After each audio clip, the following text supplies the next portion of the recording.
Welcome.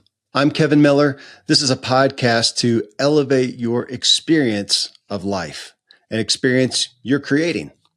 In this episode, restructuring your brain better without surgery. If you search as to why brain surgery is on the rise, you'll read that it's due to advancements in technology, less invasive techniques, AI guiding imaging, and robotics, which have made procedures safer, more precise, and more accessible. But to me, it begs the question of why we are in need of so much brain surgery in the first place. My feeling is I would rather not have my head cut into at all.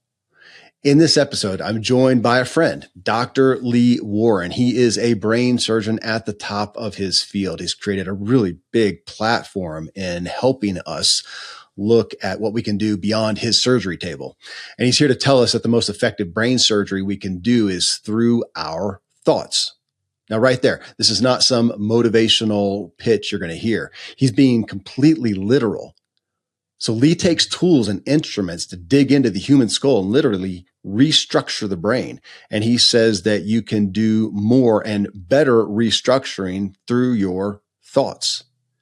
And he leads us in understanding that our thoughts are creating our very brain structure. When we have the same thoughts over and over, we strengthen and create pathways. And to a degree at this level, he can't help us with any medical procedure. No surgery or resetting can overcome a concrete belief or fear that we keep reinforcing. Lee has a new book. It's called The Life-Changing Art of Self-Brain Surgery, Connecting Neuroscience and Faith to Radically Transform Your Life. I'd encourage you just to pull the book up on Amazon and click the little read sample section and go down to the contents and see his 10 commandments of self-brain surgery. I was tempted to read them here, but you can go look for yourself. I mean, this alone, I think reading those commandments will either inspire you or show you that you don't want to take that level of personal responsibility that Lee is calling us to and offering us. You can search for Dr. Lee Warren and you'll find him anywhere, everywhere. So coming up next, Dr. Lee Warren and I, we discuss this concept of his on self-brain surgery. Let's elevate our experience of life. Lee, I consider you a friend, and anything that came across my desk, I would say yes to having you on the show. I've had thoughts sometimes of just having you on just to discuss certain topics. So I was ecstatic and honored to get the new book. And as I was talking a minute ago, so much of your concepts overlap where my primary interest is these days. And I'm going to start us off with a quote that you have right at the front of the book that I am going to utilize as well. It's from Arthur Schopenhauer. Yeah. So the problem is not so much to see what nobody has yet seen as to think what nobody has yet thought concerning that which everybody sees. You had me at hello on that. Well, because as I look out, we all see what we see and we think it is what it is. And yet on my own journey, the greatest evolving I've done is to see what's always been there in such a different way and feel like I have grown and evolved more in the past 2 years than ever in my life because I was seeing things that way. So I felt like there's so many things in your book that I thought, well, that's worth the price of admission for the book. Wow. Thank you. By far. Well, that's a dumb saying. So many things are like that. If we could conceive of that quote, we can't put any price on this book. But I'm going to take that as I kept reading the book as your intent was to help us see that which we always see, but see it differently. Yeah. Yeah. But first, let me say it's so good to be back with you, Kevin. This is, I think, the third time we've talked and on your show, and it's just always such a rich conversation. So thanks. But yeah, so Schopenhauer, that quote is actually often misattributed to Erwin Schrödinger, the quantum scientist, quantum physicist. You see that quote attached to him a lot, but it was Schopenhauer. And the whole idea, like you said, is that we spend a lot of our lives seeing the same things everybody else sees and being told what we're supposed to think about them. And that's what creates our reality. And if we can learn to think new thoughts about the information that we're processing, the whole world opens up to us. Okay, well, let's start off with reality. You just said it. We create our own reality. I've wrestled with that concept. We have objective reality. Above me, you can see a fan rotating up there. Objective reality, it's a fan. Yeah. It's made of some composite material. Outside of that, it's electric. Those are the objective realities. The minute that I try to explain it, how I'm perceiving it now is it's not subjective reality or my reality. I'm not explaining reality. As soon as I start to explain it, I've just left reality and I'm now giving you my perceptions, my thoughts. And as I just studied through your book, I felt your effort to help us understand the gravity, the surgery I'm doing every day in my brain with my thoughts. And yet I am not seeing it differently, and I need to. Fair? Yeah, very fair. I mean, it turns out that all of us think we are this objective arbiter of what's real in the world, and it turns out that your brain is actually an intense inhibitory force for what's out there. Like most of what you see is everything you see and how you interpret it and how you process it is being filtered through a part of your brain called the reticular activating system that's designed not to show you what's really there, but to listen to your mental instruction for what it's supposed to be looking for and find what it is that you're looking for in the world around you. And you can see that with this thing called the Bader-Meinhof phenomenon. I think you wrote about in your last book. Maybe if I remember that right, where you see something like a yellow Ferrari in your town that you never noticed before, and now all of a sudden you see yellow Ferraris everywhere. Like that, you notice them all the time. They were always there. You just weren't looking for them. And now that you know that they're there, you can't stop seeing them. That's because your reticular activating system sets a filter for what you tell it to pay attention to. And you begin to think then that the world around you is a particular way when it really is what you're actively looking for. And you're not seeing a lot of other things that are still true. And so that turns out to be incredibly important for us to know, especially if you start going through some hard things in your life. Like if you encounter the death of a child, like we went through, or you lose somebody, or you encounter some really hard thing, you begin to then filter your world where all you can see is the hard stuff, the suffering, the difficulties. And before you know it, that's all you can process and think about. And you forget that there's still a lot of other things out there in the world that are true and good and beautiful and noble. And so the secret then to learning how to be a resilient and robust person is to remember that you have some agency and control over how you set those filters for what you're looking for. And that reality is always more than you're looking at in the moment. And so that just turns out to be a really important lesson that we can all learn of don't think that just because all you're seeing and focusing on right now seems to be a particular way, that doesn't mean that there's other things that are still out there. And so if you can learn then to change your perspective on how you're looking at things, you can begin to see a larger swath of what's out there and your world expands again after what felt like a real constricting event happened. Lee, I feel like we could take that quote by Arthur. Let me read it again. So the problem is not so much to see what nobody has yet seen. I'm going to own it. Not to see what I haven't yet seen, as to think differently than I have thought. Ultimately, maybe that's the bigger thing, is to see the same things I have seen and to see it differently than I have seen it. So when you bring up the reticular activator, which I was taught so many years ago about regarding marketing and such things, that when you see that, you get the idea that I'm going to buy a yellow Ferrari or a green Honda Civic, whatever it is, that all of a sudden they're everywhere.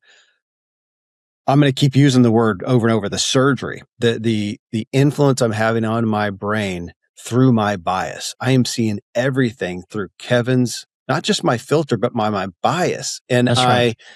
Lee, tell me I feel like naturally, I'm going to say these things. I'm going to ask you to articulate it in the way that you would articulate it. It may be different. That I am somewhat naturally programmed for survival, to protect myself. And thus, whatever feels protectionary whatever feels like it gives me safety or security, I'm inherently going to experience everything through. So when you and I see the same objective reality, quote, the same event, we're going to have thoughts that are biased automatically, at least reactionary, biased towards ourselves. And to see, I'm not seeing the world as it is, back to that pithy quote, I'm seeing it as I am. We look at that and go, oh, yeah. But I feel like I need to be hitting the forehead with that I am seeing everything as I see it. And if I can step back and go, how would a totally secure, non-threatened, non-needy, how would Kevin see it? Can I see it in the way? Well, there's the question too. Even that, the temptation to say, can I see it how it truly is? Not to go down the rabbit hole, but do we know what it truly is? Or is it solely what I make of it? And if so, then I better be really careful what surgery I'm doing to make X in the form that I need it to be. That's right. I think there's a lot of what you just said that needs to be unpacked. I mean, the first thing is when you say something like, I am naturally biased or programmed to react in a particular way. It's important for us to talk for a second, because we've been taught really for 300 years in Western society this doctrine called materialism reductionism, right? Where we can study something scientifically from Isaac Newton on, study something and break it down to the parts from which it's made, and then we can reverse engineer how that thing's going to be. And we turn that into neuroscience. Like if we understand what your brain's made out of, we can understand what you're going to do in your life, how you're going to think, how you're going to react, how you're going to feel. We know how your neurons work. We know how you work. And that's been the prevailing sort of doctrine of neuroscience for the last 100 years at least. But interestingly, in the last 20 years or so with functional imaging, we can now look at what the brain is doing when it's doing what it does.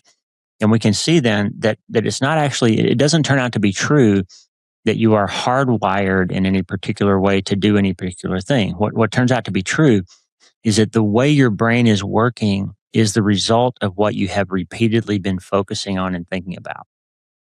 And that it turns out to be the thoughts that you think, the mental side, the immaterial side of mind and brain and how they work together. It turns out to be the things that you repeatedly think about that automate the things that your brain does without your conscious input. And so the problem is that most of that automation, or a lot of it, happens before we're really aware that process exists. Or if you're not ever aware of it, then you never get on top of this. That thing we call metacognition, this ability to think about what we're thinking about rather than just feeling and thinking and reacting all the time. Yeah. Right? So then what turns out to be true is that you're raised by a set of parents who gave you a set of genes that you inherited. You're raised in a particular home with a particular worldview and a particular kind of operating system and rules of engagement. And all kinds of things happened to you as your brain was developing that you thought were just how the world works, because your family worked that way. Your dad yelled at you, or your mom was overprotective or whatever. And it turns out that your life was shaped and your brain was kind of formed in a particular set of ways so that you then see the world through that set of filters, as we're talking about. And you think that's what reality is for everybody. But it's really just the set of things that you have automated as the responses to the things that you've gone through in your life. So that's your baseline. Now we know from neuroscience that if you decide that set of filters and that set of baseline reactions and reactivities are not serving you well, if you figure out that your life isn't working pretty well in some way, or that you'd like to be a better salesperson or a better podcaster or a better husband, dad, whatever, or you want to stop drinking so much, or you want to stop being so angry all the time or whatever, you can actually use your mental side and you can train your brain to literally structurally wire itself differently. And this is not metaphorical. Like we know now that the brain begins to disconnect old synaptic patterns and make new ones in response to new thinking within seconds of you thinking a new thought. Like you say, okay, I don't want to react. I know when I go to the office today, somebody's going to make me angry. My boss is going to pick on me or say something mean about my report, and I'm going to yell at him, or I'm going to respond in a way that's going to get me in trouble. I know that because that's what always happens to me, because that's how I am. We say that to ourselves. But today I want to try something different. And you plan a different response, and you rehearse that response, and you tell your brain, okay, when this happens, I'm going to respond differently. And then you do it. Then what happens is you get some positive feedback in the form of dopamine reward loop. And you say, well, that worked out better for me than how it normally does. And then if you do that again the next day, and you do it again the next day, then before you know it, that old pattern of how things have been gets severed, like literally severed in your brain, and you make a new one that becomes more robust over time. And so that idea that you're naturally a certain way is not a hardwired, genetically inherited thing that can't be changed. It's actually a set of automated responses that you've programmed into your brain over years and years of behavior. And if it is no longer serving you well, you have the capacity, the inherent capacity to change it. So you've used the term twice now. I haven't said it yet. Surgery. The title of my book, as we talked about, is we're going to talk about is self-brain surgery. And the reason I called it that is when I go to the operating room as a neurosurgeon, if I take you to the OR and decide to cut a brain tumor out or whatever I'm going to do to you, then what am I actually doing, Kevin? I'm intentionally making a structural change in your brain for the purpose of improving your life in some way, right? And so now that we know that the milieu of things that you're thinking about and paying attention to and the perspective from which you pay attention to them makes structural changes in your brain that change how your brain behaves and therefore changes what your body does. Now that we know that, then when you decide to think about something differently than you have before, then what you're doing is you're intentionally making a structural change in your brain for the purpose of improving your life in some way. And so in every way that you can define surgery, that's what you're doing. And so it's not a metaphor. It's not some self-help sort of way to think about stuff. It's actually you're deciding to take ownership and engage with agency in making changes in your brain that you previously thought were unavailable to you because of how you were hardwired. And it just turns out that you've never been actually hardwired that way. You've just habituated some things. And if it's not working for you anymore, you can change those. There's tremendous hope there. Lee, tell me more about structural. I appreciate that because to me, I think that feels objective. It is. Okay, my brain's up there. There's a literal structure. You can see it. You can dissect it. You can go in there. You can see things. And when you take a scalpel and make a change, an incision, a cut, take something out, whatever you may do, structural change, we believe that. Yeah. And yet, as you say in the book, this isn't just some motivational rah-rah-ree type thing of going, hell, you can go in there and have a better attitude, think positively, be optimistic. You're saying, no, you can literally make a structural change in your brain with the way that you think. I say that in a way, because I don't think that I'm going to include myself, we don't inherently believe, we have no context for that. I can make a structural change. Now, I know I can with my body. I can work out and get bigger biceps. I can gain weight. I can lose weight. I can reshape myself if I'm a Hollywood actor to look a certain way. But the brain, now we know, well, hopefully everybody here hearing this has heard about, we've had plenty of shows here talking about neuroplasticity, that we can change and grow the brain. But I still don't think but I'll own it, I haven't thought about it as literally structurally, I can change my brain from a noticeable standpoint, that I can change the pathways. Help me unpack it. Yeah, I'll give you several things. So this whole sort of spectrum of change topics that we talk about, if you think about a graph like from left to right, on the far left would be the traditional materialist neuroscientists that taught up until the early 2000s. We were taught, and I was taught this in neurosurgery training. The brain is structurally fixed by the time you reach about age 25. Doesn't make new cells. Brain's pretty rigid in its function and structure. And so most of us were taught in school, and still to this day, many people are taught that your kidneys regenerate, your heart can regenerate, your biceps can regenerate, but you're stuck with the brain you got, and it's going to get worse as you get older. That's pretty much what we've been taught, right? Don't drink too much alcohol. Don't hit your head, because the worse your brain gets, the worse your life's going to be, and you can't do much about it if it gets hurt. And so we've had this idea on the materialist neuroscience side that the brain is kind of a rigid, fixed structure. Problem is, they discovered in 1994 that the brain actually makes new neurons. Like, there's multiple new neurons developing in your brain all the time. Not as quickly as other parts of the brain, other parts of the body replenish themselves, but the brain actually does make new cells. And so it's never been true that you only have the cells that you're born with. You're actually making new ones. Then we discovered what you referred to a minute ago, neuroplasticity, which is this fact now that we know that the brain actually is not fixed in terms of how it connects one neuron to another or groups of neurons to other groups, that those synaptic connections, the connections, the wires that literally connect the cells in your brain, they are not a one-time event that get made. They actually sever themselves and get remade multiple times every minute. That process is living and active and constantly occurring. It turns out, though, that if you don't do something to change the way those cells connect, they automatically recreate themselves in the way that they have been previously connected. Mm-hmm. And so then what happens is there's a thing called Hebb's Law. You've probably heard of that before. Donald Hebb was a Canadian neuroscientist, and he's the one that kind of put the language around what neuroplasticity really means. And what it means is, his term was neurons that fire together, wire together. Mm-hmm. That's kind of a famous phrase, neurons that fire together, wire together.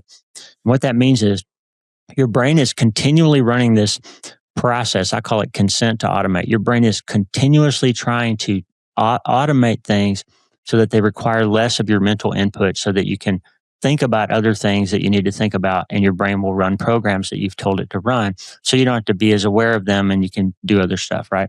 That's why you can drive to work without ever thinking about the drive to work. You don't have to think about the lane changes and the stop signs and the school crossings and all that, because your brain has learned that drive for you, so you don't have to think about it. You just get to work, and you've been listening to a podcast or whatever, and you don't have to think about it. But if something changes on your route, your brain picks it up and you get really mentally aware of it, and all of a sudden you're paying attention. There's a cop over there, there's a wreck, and now your mind is engaged in the process, right? So that process of neuroplasticity, what it does is, the more you do something, the more times you make that drive when you change offices or whatever, the more you automate it and the less you require mental input into it. And so the connections, those neurons that have been repeatedly firing, that you've asked them to fire together to make that thing happen, they reinforce themselves. And it would be like if you had an outlet in your office there where you're sitting, your mom's office, that you used a lot. So you had a 4-prong outlet or 4-outlet set, and you needed to have 6 outlets because you had more stuff to plug in. It'd be like if your house was smart enough to say, well, you know what, you plugged a power strip into that one and you really need 8 outlets. And the next time you used it, there were 8 outlets there. It'd be because your house like figured out that you needed more power to that. And in order to do that, it had to go inside the wires and move copper around and change the wiring of your house. If that happened automatically, you'd think it was a miracle, right? You'd walk in and look at your wall and say, wow, I have 8 outlets. And yesterday I only had 4. But that's what your brain does. Your brain says, hey, you've been using this thought loop, this particular pattern every day now. I'm going to lay down some more synapses for you to make that more robust.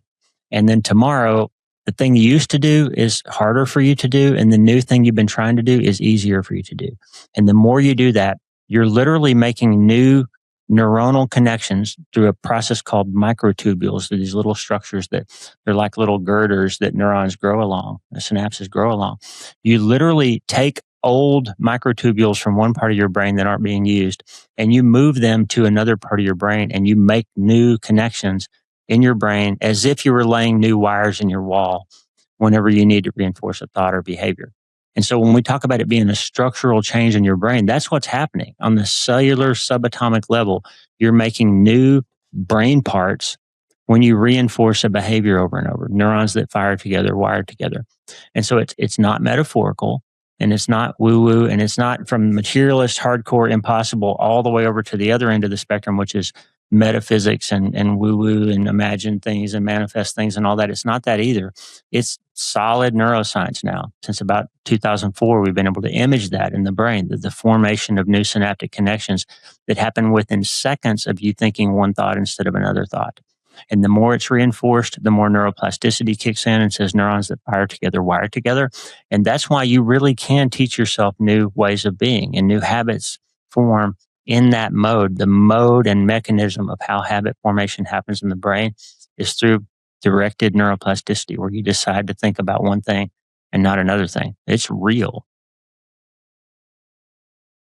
Okay, let's take all that you just explained there and play with it from an aspect that at least I understand. I use this in my book too. It's I can't remember the guy who did the test on, was it mice or rats, where they gave them the cherry blossoms. Yeah. Thank you. The cherry blossoms. So I told the story a lot, but real quick for those listening, they gave these, was it mice or rats? Not that it matters, but gave mice the smell, this chemical smell, but smell like cherry blossoms, and a shock. smell of cherry blossoms, and a shock over and over. And the brain, we would say, and just how you explained it, started putting up guardrails to say, hey, look, when you have that smell, run, get away from it. We're going to protect you because you're going to get a shock. So it was a real, again, objective reality.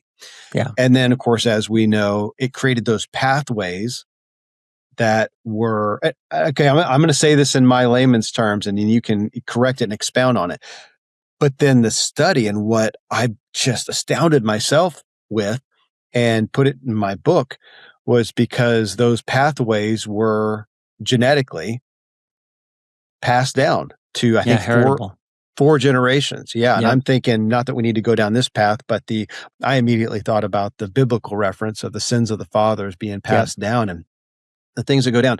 And so here I am today, where I've had what I feel like is real experiences. I've put up guardrails. I have my beliefs. I have my faith. I have all these things that I've done to facilitate my life and created all these guardrails and pathways. And one, coming to the point of going, are these all working for me? Are these all best? And two, are some of these have I really even audited them? Or were these just things I adopted, whether it was genetics or epigenetics or whatnot? And to one, question these things. But you just gave us the picture that, these mice had this experience. They built these things up. This is structural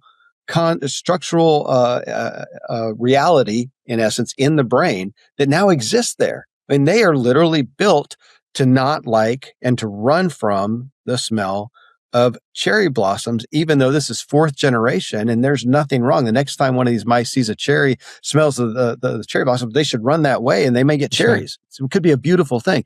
And so all that to come back to, here we are with we have brains that are structured towards the way we think, the way we believe. And then we come to, gosh, maybe things aren't exactly as we want them in life.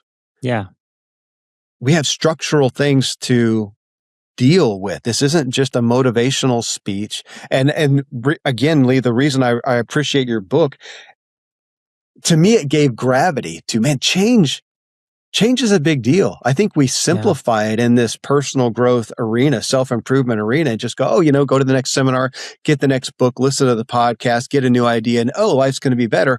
And I think we go along and realize, no, we haven't changed. We've got a lot of stuff in there. And you're saying, your brain has a structure. We have to, the life-changing art of self-brain surgery. This is a literal, structural, objective construct we have to change.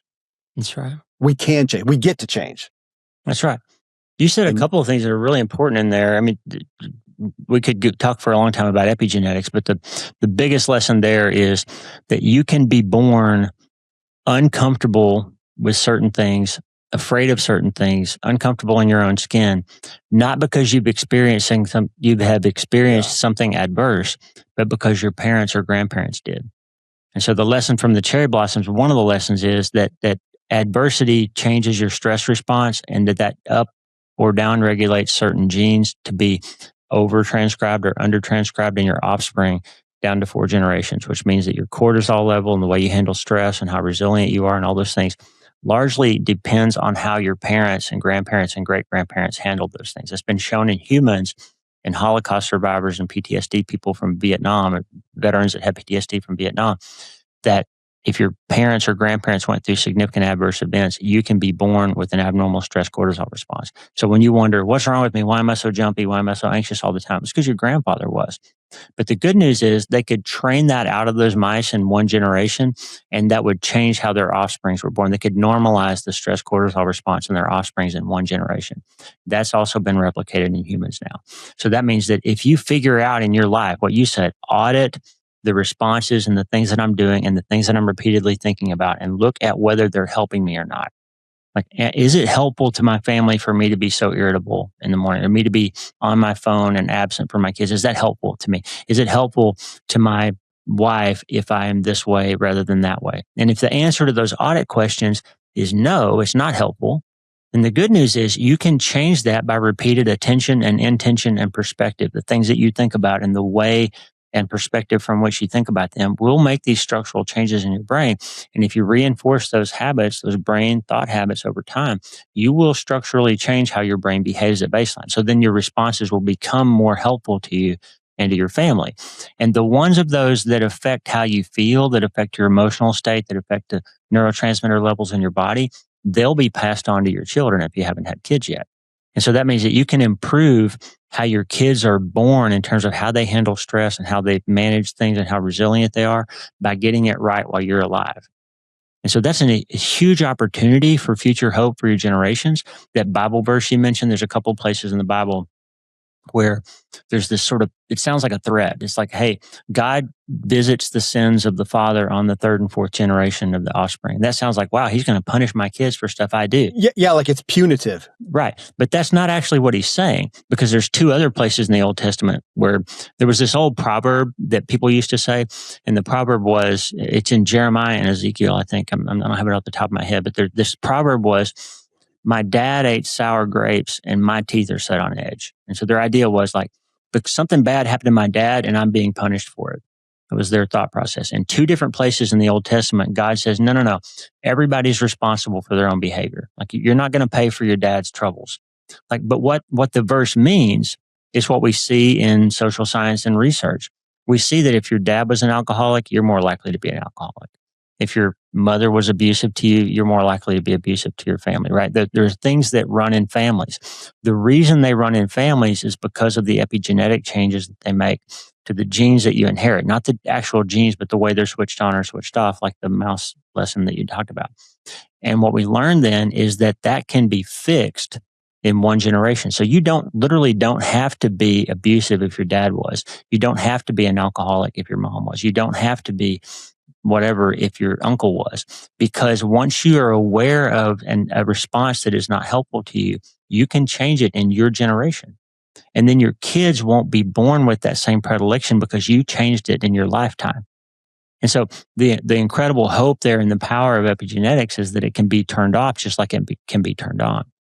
And so that idea that you had, am I auditing my behavior? Am I getting into that metacognitive space where I'm thinking about how I feel and how I think? Am I thinking about the choices and reactions that I have? Am I viewing things from more than one perspective so I get the right ability to sort of comprehend things from multiple places and make sure that I'm choosing the best response for me and my family? And if I do that, then I can begin to audit, biopsy, eliminate, and replace things that have not been serving me well. So, Lee, I have been immersed in some of these concepts for a good while, to where I perceive hope and opportunity as we're talking about this. And I can also tap in to the possibility of this feeling so overwhelming.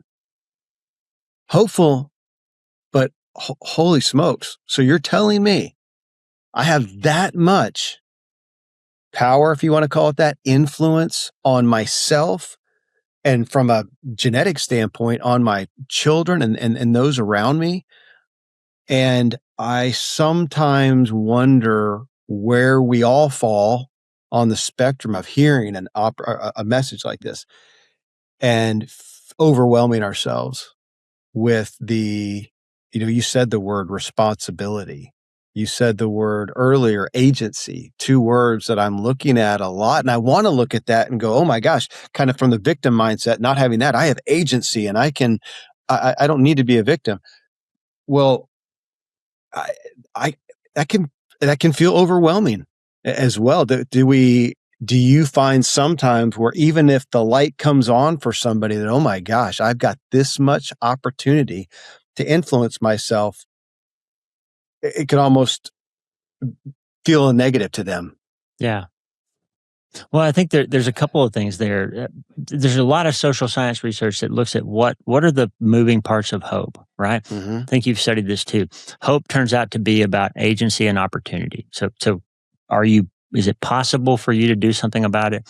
And do you have an opportunity to do something about it?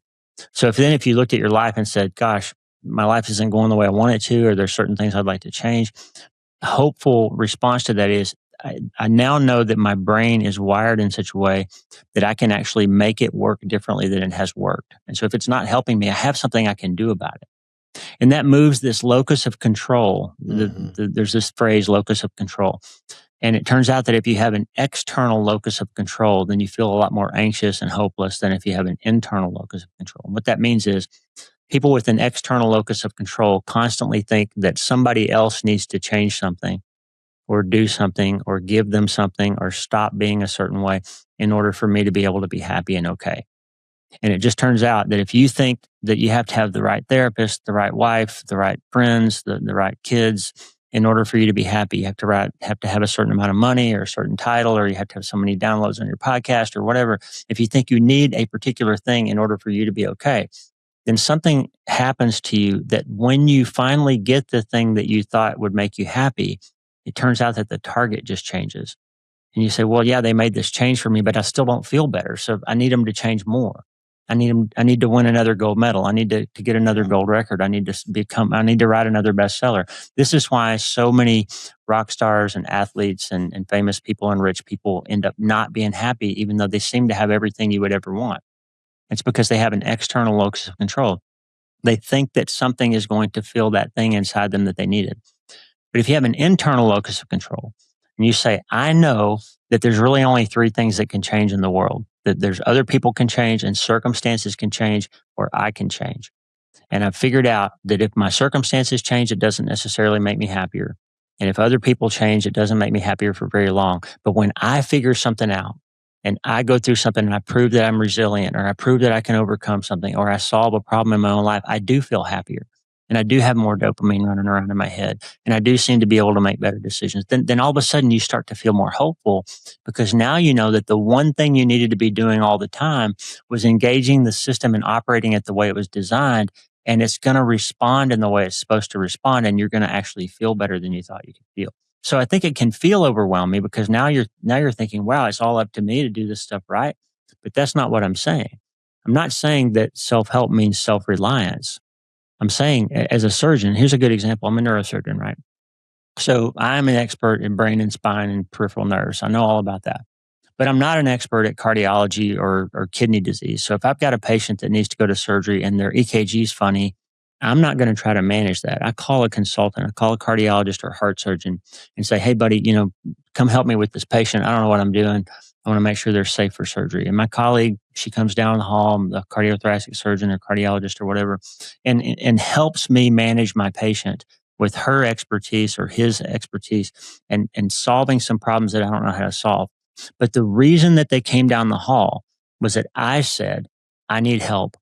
I know what I need in order to do my job, and I'm going to get the help that I need, right? So that I'm not operating out of an external locus of control. I'm operating out of compassion and wisdom and my ability to discern what else it is that my patient needs besides just me. And so if you're going to talk about self-brain surgery, this idea that I can operate this system myself, sometimes you need to call in a consultant, right? So I'm not saying that you won't ever need outside help. You need to listen to Kevin's podcast. You need to have a therapist maybe once in a while. You need a pastor or a friend or somebody to help you see things from a different perspective and open your eyes to some different ideas. But ultimately, you know that the process of change happens inside of you and is in that mind-brain interface where you can actually change how your brain is working structurally. And then that flows out from there to other people. So I have this thing I talk about in the book called the 2-patient rule, which basically means that it's never just about you. That we know now from a lot of different standpoints. There's a system called mirror neurons that basically other people around you are influenced emotionally by their ability to detect what your electromagnetic state is, and they can pick up nonverbal cues that begin to model in their brain the same facial expressions and emotional things that you're feeling. This is sort of the basis of that Debbie Downer phenomenon, where somebody comes in the room and they're in a really bad mood, then all of a sudden you feel like you're in a bad mood too. So you affect other people electrochemically and electromagnetically and through the mirror neuron system. And now we know that there's this quantum level, sort of molecular level called entanglement, where we affect other people in the quantum field. So like you can change how people's brains are working around you without ever saying a word, by these non-verbal and non-material influences that we have on other people. So understanding that you have tremendous agency in how your brain behaves and that you have impact on other people in the future through epigenetics and in the immediate through all these other mechanisms of nonverbal things, that means that your life matters. Like whether or not there's a spiritual component to it at all, whether you believe in God or don't, like the decisions that you make, the choices that you make impact other people and they change reality for your future generations. Every time you make one decision and not another one, you change the way that your brain works. It makes a huge impact on other people's lives. And so that means you have what Viktor Frankl said was the thing that makes people able to withstand suffering was meaning and purpose, right? So if you can go through the Holocaust, but you know there's a purpose to it, then you can survive and it doesn't feel like suffering. And so when you say, do people feel overwhelmed when they find out they've got all this responsibility to change their brain structurally? I think it's not overwhelming when you say, hey, there's a purpose to my life. And the purpose is that what I do and the decisions I make in my lifetime affect other people while I'm alive, and they affect future generations down to however many in the future because I got something right in my lifetime or I didn't. And so that gives you tremendous impact. And we're all looking for, does my life matter? Am I here for a purpose? Do the decisions that I make mean anything? And I'm just here to tell you, they actually do. Like it makes a huge difference. It makes a difference immediately in your life and your family and the people around you. We need I would like an alternative, not an alternative, a converse quote from the sins of the Father are passed down, that so are the glories of the Father. That's here. right. Lee, I want to pull out, you mentioned locus of control. Yeah. So internal or external locus of control. When you type that in and go look at the definitions that come up for internal locus of control, similar to personal agency, if you put that in, how I read those, I still feel they trend towards the idea of believing, as opposed to a victim mindset, how we think about that culturally. They still tend toward a, hey, okay, I can stand up, pull myself up by the bootstraps and, make things happen. And tend towards the ability to think that you can control the external world. I find that different than who you just brought up, Viktor Frankl. He found this personal agency or inner security that was without any ability to influence the external world. And I keep wanting to quantify what that is, because I'm concerned that, again, internal locus of control and personal agency don't do justice to what he found, because it was not a, hey, I can get up and kick butt and take control. I'm not a victim and I'm going to go make things happen. That's still the effort. It still feels like I'm going to go control the external. It still feels like an external locus of control is my point, that it trends toward that, as opposed to Victor. And I don't know that I've been finding myself trying to speak towards inner security. I want an inner security, a self-worth, a safety physiology versus a threat physiology that is not dependent on the external world. Help me out. Yeah, I think I want to be very clear. Like I agree with you completely. And when I talk about an internal locus of control, I'm not saying that you have any control over what happens outside of you. That we can't predict or control circumstances. And in fact, my second book was called "I've Seen the End of You." I think you and I had a conversation about that. And you forever impacted me with that book, by the way. Keep going. Thank you. That book was about my experience as a brain surgeon of helping people understand, giving them the news first that they have a terminal diagnosis or a likely terminal diagnosis, and then helping them fight anyway, because we know so much about your outcome. If you understand that outcome is not the same as length of life, right? So how does your life play out in terms of your marriage, your family, your peace of mind, your quality of life, all that stuff? That's not necessarily about whether or not your brain tumor comes back or you survive, right? There's a difference between how long you live and how well you live, right? And so that book was all about understanding what makes one person crater where their quality of life just plummets and they become this miserable, dead person inside, even if they happen to survive the illness. And we all know people like that. Something happened to them 10 years ago and they're still just miserable and drunk and beat up. And they just could never get over the idea that they could have gotten sick or that something bad could happen to them. Then there's other people that were down and out and didn't have a very good life. And then something bad happens to them and they sort of come alive. Like they figure out what their life was about and they find purpose and they fall in love or they get to know God or something happens and it changes the arc of their life even while they're dying of their illness. And so I studied that. And while I was studying it is when we lost our son. And I figured out that, God was giving me the opportunity to learn how to suffer before I was suffering. And what I figured out was the thing that separates that person who crashes from that person who comes alive in the face of adverse circumstances, the thing that separates them is their ability to understand that your life's quality is not the same as your life's quantity, that your life's quality is not the same as the events that happen in your life. It's about how you feel on the inside and whether you can know that you're resilient and robust and you can go through something hard and still manage to find a good story in it or live a good story in it and all that kind of thing. And I think that's what Frankl was really getting at, was that you're going to face adversity. Like you're going to go through hard things. All of us do. So what does your life look like while you're suffering? That's what makes a good life. Like, can you go through something hard and grow from it, prove that there's resilience there, find your feet again, hold on to hope, even if you don't have the outcome that you want? Can you do that? That's what I mean by internal locus of control. Knowing that you're able to tolerate and deal with something hard and that you can't control what other people do, but you also don't need other people to do something for you to make you okay on the inside. You don't need circumstances to play out a certain way for you to be okay on the inside. Every great story that you've ever read, every good movie that you've ever seen, the reason it's good is because the character went through something hard and it made them a better person because of it, right? Yeah. That's the Joseph Campbell, the hero of 1,000 Faces and all that. The famous classic story is a hero runs into some kind of trouble and finds a guide who gives them the right perspective on it. And then they overcome or don't, but it's still okay because they grew through it and changed over it, right? That's the element of every great story that's ever been told. You don't know any part of your life that's better than it used to be because you went through something really easy.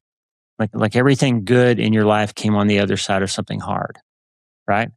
So those people who crash and burn are the ones that don't figure out that circumstance and peace of mind should not be coupled. I'm going to go back to the mouse story, the cherry blossoms and the shock. Yeah. With two questions, I think. One is that mouse was shocked. The smell of cherry blossoms was given, and then it was shocked. It developed, I'm using that as an analogy to think of us. Through that, it developed a belief. Is that fair to say? It developed a belief that the smell equals pain, run from it, be scared of it. A belief. From a structural standpoint, back to your explanation of the literal structures, the wiring, in essence, of the brain, the guardrails, whatnot. I'm wondering, was it the belief that created that structure? Or more so the emotion associated with the occurrence that mouse had? Is it the belief or the emotion? Is that a fair question? Is it a spectrum? Is it both? Because I find myself questioning that now. Like when I come along, if I hear the smell and feel the shock, I'm kind of looking now and go, okay, do I create a solid belief around that is unmovable, unshakable, rigid? How many of my beliefs in the past that I have that I no longer believe now? Do I hold that belief more lightly? And what is building that? Is it the emotion around it? Is whether I have fear, a dramatic or a significant emotional response? Does the question make sense? It does. And it goes back to what we talked about earlier with Donald Hebb and neurons that fire together, wire together. So the original paper that Hebb wrote that described what we now call neuroplasticity, he didn't call it neuroplasticity. He called it coincident-based synaptic plasticity. It's a long phrase. Coincident, What does that mean? Two things happened at the same time. Coincident-based synaptic plasticity. What Hebb figured out was that when when two things tend to happen in close proximity to one another, we have a habit in our brain of connecting those as if one was causative of the other. Okay. And that's what we're getting at here with the mice. Okay. You shock them when they smell something and they feel something that's akin to fear and pain, and their brain tells them a story that smell is going to trigger pain, and they connect those two things coincidentally. We use the phrase coincidentally a lot, and we mean two things that happen that aren't really related to one another. But in this case, it means that they literally are. We believe that they are related to one another. So they're coincident-based synaptic plasticity. So that's a kind of a nerdy answer to your question. And the real answer is that everything you feel is a subconscious, brain-generated set of physiological and emotional signals that we get. But what turns an emotion into a feeling is the story that you tell yourself about what it means. And a good example of that is, I wrote it in the book. You go to the mailbox, you open the mailbox and you pull out a letter and you look at the letter and it says Internal Revenue Service on it, right? And you have a feeling in response to that. Your skin tingles, the hair stands up on the back of your neck, your heart quickens, your mouth dries out. And there's two possibilities for what that feeling could mean, that set of physiological things that you're having. It could be that you're scared because you think you're going to get audited, or you have a big tax bill that you're not prepared to pay, or that maybe you cheated, you did something wrong and they're going to fine you so you're afraid of the letter that you're holding. And that's what you're feeling. Your skin's tingling, your heart's racing, your mouth's dry, all that. It could be that you're excited because maybe you need that money that's coming in your return. Maybe you're waiting to pay your mortgage. You're worried about getting your house repossessed or something. And that's going to save the day if you get this money. So you're excited. But what are you feeling? Your skin's tingling, your hair's standing up, your mouth's dry, your heart's racing. So notice that both of those sets of things that you're feeling are the same physiological things that are happening in your body. And that's because the brain has a very narrow palette of neurotransmitters that can make you feel everything emotionally that you're capable of feeling. What separates it from what determines whether it's a fear or an excitement is the story that you're telling yourself in your head, is that the thing that you're thinking about in response to what you're feeling that tells you that I'm scared of this thing or that I'm excited by it. But it's the same set of neurotransmitters, norepinephrine and adrenaline and all these things happening that are making you feel that stuff, right? But now you look at the envelope again and you see that it was actually addressed to your neighbor. It's in the wrong mailbox. It wasn't yours at all. And so neither of those two things were true. They were just things that you were feeling. Neither of them were true, right? And so there's good research now that says that about 80% of the things that we automatically think and feel, the stuff that pops into your head from day to day, from moment to moment, turns out to be false. It's just stuff that your brain is generating. And what makes it real is if you decide, you tell a story in your head that it's real and you begin to react to it as if it's real. And so what's happening when we shock the mice, it's not just emotional. It's the mental side of what the story is that they're telling about what that means. And then it becomes structural and it's real at that point because you've now connected those two neurons where you believe that if this happens, that happens. That, by the way, is the neurobiological basis of addiction, like alcoholism. It's your brain releases a reward and you tell yourself a story about what that reward was, that it came from the alcohol. And it's actually just that alcohol happens to trigger dopamine release in your brain, not because you're rewarding yourself for something good, but it's just a chemical signal that your brain is firing. And you wire that in that you were rewarding yourself for something. And then the next time you want to feel something like that again, you think, oh, it's the alcohol that's going to make me feel that. And that's the slippery slope that leads into the addiction related to alcoholism. So all of this comes down to say that feelings aren't facts, they're chemical events in your brain. That's what I wrote as the second commandment of self-brain surgery in the book. Like, they're not facts, and they become facts based on the story we tell ourselves and how we behave in response to them. I mean, from that, Lee, I find myself today, the parable of the Chinese farmer. Yeah. What is that? It starts off and somebody steals his horse and the townspeople say, oh, it's terrible. And he says, maybe. And then the horse brings back a bunch of wild horses. Now he has 8 horses. Oh, this is great. Maybe. I feel more and more like the Chinese farmer of going, maybe, and not as a bystander though, but now to look at backing up. Yeah. I heard testimony from somebody who did a psilocybin journey recently. And they said, I feel like I'm backed up a foot away from everything now and Wow. kind of have that space. I like the perception in doing that and before of watching out. And again, your book, I wrote down the power, the gravity of what I think, what I decide to think, what I feel, my perceptions, my opinions, my, reactions, responses, all that. I get to choose. Back to agency, I get to choose all those. And holy smokes, Kevin, the power from what you decide to make a story about, from the power, from the meaning I decide to attach to whatever. You would not be sitting here if when your son died, you decided that God is terrible. I am cursed. Life is horrible. All the terrible things you probably pondered, but you didn't decide to make that story up. You didn't decide to live in that story to make that meaning.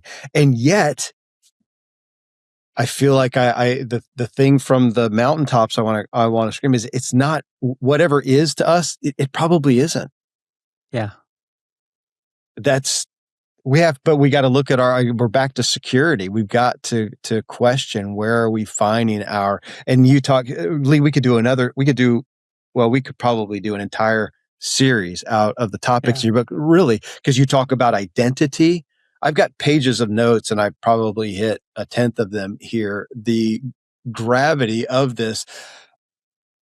Well, I'm just going to tell everybody, go get the book. I mean, this is seriously, I mean, it's a lesson in understanding. I think you say this right at the beginning of the book, that you didn't intend this to be another motivational talk, another self-help thing. You're literally you're a neurosurgeon. You see the structure of the brain day in and day out, and you've walked with people and you have been on this journey to impart to people outside of your surgery clinic for a long time, to say, like, this is what I'm seeing. That's what I impacted myself with your first book. I've seen the end of you is looking at the quote reality of a brain scan and going, man, according to that brain scan, go get your affairs in order. You're done. Yeah. And yet, maybe not. Maybe back to the Chinese farmer. And for us to hold that requires a different type of security, I feel like, than what our normal is, which is in the facts, the stories, the meanings we attach, and going, I can't do that. And I help myself with your message, Lee, to go, man, watch out, buddy. Watch out, Kevin, before you conclude on this, before you claim a certainty, before you claim something as a fact. Watch out. You're setting some guardrails up there. That's right. Thanks. Thank you. I don't know. It's really hard to end the show. We may just need to come back and do a part 2. I really have some keys in there that I want to. Well, first off, thanks. Thanks for letting me be a student, for letting me be guided by what you're learning day in and day out in, I say, such an acute aspect of humanity. And I am honored to share with others. I am a fan and a follower of what you're doing. So just thank you. Thank you, my friend. I'm eager to keep the conversation going. Me too. They're always so rich. You're such a great interviewer, and it's always a good time to talk to you. Thank you. Well, let's do it again. Hey, thanks. To. We will, of course, when we publish this, I'll put in the intro where to get the book and do that. Where's your favorite place to connect with people otherwise? My website, drleewarren.com. You can get from there to my podcast, my newsletter, my Instagram, all that stuff. I am easy to find. Okay. All right. Well, we'll do that. Lee, thanks again, and we'll keep talking. Thank you, my friend. God bless you. Well, thanks for joining us in this discussion. That, again, is Dr. Lee Warren. Just type his name in. You'll find him everywhere. I'm so grateful he's getting so much exposure and traction with his message. The book, again, The Life-Changing Art of Self-Brain Surgery, Connecting Neuroscience and Faith to Radically Transform Your Life. Till next time, here's to you and me creating a better experience of our lives. Yeah.